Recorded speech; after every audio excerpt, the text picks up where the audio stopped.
Hey, this is Scott Lowe, and Death Cab for Cutie's first new album since 2011 is set for release March 31st, called Kintsugi. So far, there's been a huge buzz on the first single, Black Sun, and they've already played a number of live shows, including a Letterman TV appearance. Die-hard fans have noticed the absence of Chris Walla.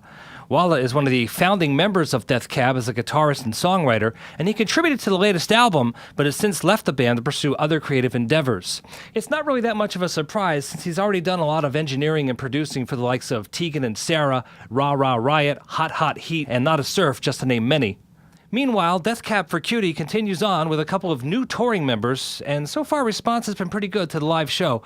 Based on the 3 tracks that I've heard from the album so far, I think 2015 is going to be a pretty good year for the band.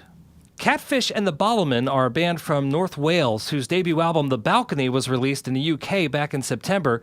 It's finally been released domestically in the US as of January, and the band is starting to make some serious noise here in the United States. Actually, got to give props to SiriusXM for giving these guys early exposure with their first single, Kathleen, way back in the fall. Their humble beginnings began in 2010 as a Beatles cover band, and that's not surprising when you hear the band's pop sensibilities, with many of the songs hovering in that 2.5 to 3 minute range. Another one of their songs is available for free on iTunes this week, called Pacifier. Other songs that catch my ear include Cancun, Fallout, and Homesick. And yes, the entire album is made up of one-word song titles.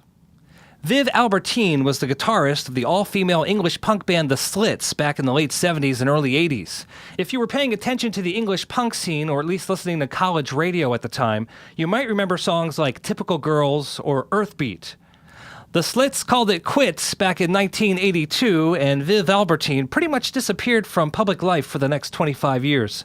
Recently, I stumbled onto Viv's memoir published last year called Close, Close, Close, Music, Music, Music, Boys, Boys, Boys.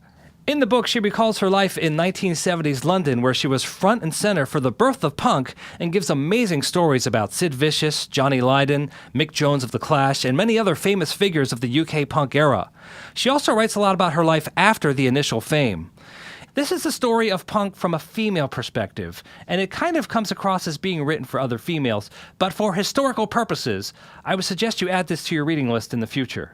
The book should be easy to find at Barnes & Noble or the other usual online outlets.